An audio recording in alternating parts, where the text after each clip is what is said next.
muling magbabalik ang kay Soto AG Edo Twin Towers at ngayon ay pwede pang Triple Towers combination ang gamitin ni Coach Chot Reyes dahil meron pa tayong Junmar Fajardo at Japet Aguilar. Kailangan natin ng mga plays na pwedeng gumana laban sa Dominican Republic at meron tayong mabibilis at matatangkad na players kagaya ni na AG Edo at Japet Aguilar. Karl Anthony Towns ang isa sa mahirap madepensahan lalong-lalo na sa loob ng paint dahil na rin sa isa itong NBA center na halos nasa level na rin ni na Embiid at Nikola Jokic. Kung ang laro sa loob ng paint ang usapan, ibig sabihin ay malakas ito o pwersa na mahirap madepensahan kaya kakailanganin natin ng Triple Towers combo nang sa ganon ay palaging merong nag-aabang sa help defense o double team.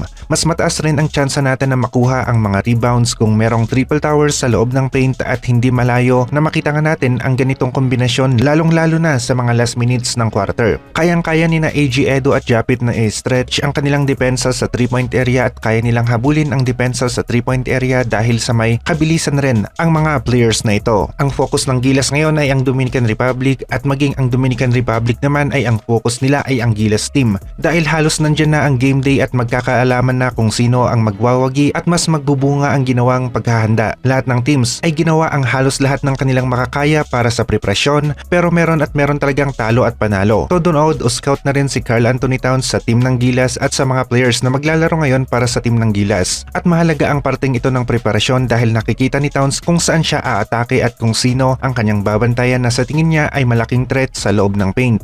Maging si Coach Tim Cone ay umalis at bumalik ng bansa para sa scouting at lahat ng impormasyon na pwede nilang gamitin o yung kahinaan ng Dominican Republic ay yun ang kanilang pupuntiryahin sa laro. Hindi maiiwasan ng Dominican Republic na isipin na sila ang mas malakas na team kumpara sa Gilas. Dahil na rin sa totoo nga naman ito pero nagsisilbi itong kahinaan minsan dahil nagiging relax masyado ang laro ng isang team kapag ganito ang mindset ng ilan sa mga players. Mananalo naman ang Gilas kontra sa Dominican Republic kung accurate at mas mataas ang shooting percentage natin lalong-lalo na sa 3-point area at mas konti naman ang ating turnovers. Mahihirapan tayo sa loob ng paint dahil kay Karl Anthony Towns pero kung merong plano ang Gilas para ipitin si Towns o ma-double team ito ay posible na mapigilan siya. May mga pagkakataon na nasupalpal itong si Towns. Ito ay kung na-anticipate o alam ng mga players ang kanyang gagawin kagaya na lamang dito na kung saan halos 3 players ang nakaharap sa kanya na defender. Una nag-fake si Towns at may kumagat pero itong si Dinwiddie ay inabangan ang kanyang pag-release at di hamak na mas maliit itong si Dinwiddie pero maganda ang kanyang pagkakatiming sa bola kaya naman nasupalpal niya itong si Karl Anthony Towns. Si Rudy Gobert naman ang tumao dito kay Towns at nadepensahan niya itong si Towns. Malakas at matangkad itong si Rudy Gobert kaya nagawa niyang madepensahan si Towns ng 1-on-1. Sa Gilas naman ay kakailanganin ng help defense para magawa ng Gilas na mapigilan itong si Karl Anthony Towns at ang maganda sa Gilas ay maraming help defense na darating dahil na rin sa meron nang height ang Gilas. Sa susunod na play ay inabangan lang ni Paul George itong si Karl Anthony Towns para sa help defense at easy block ang kanyang nagawa laban dito kay Karl Anthony Towns. Kung mabilis mag-react ang help defense ng Gilas ay kaya natin na limitahan ang Dominican Republic lalong-lalo na itong si Karl Anthony Towns. Ang point guard naman ng Dominican Republic na si Jean Montero ang isa sa pinagmamayabang noon ng OTE o ng Overtime Elite at mataas ang NBA draft projection nito para sa 2022 at nasa first round, pick 30 at 28 niya ang kanyang projection sa mga magkakaibang NBA mock draft. Pero undrafted ito, ibig sabihin wala pa ito sa NBA level at hindi rin naimbitahan sa NBA Summer League kaya naman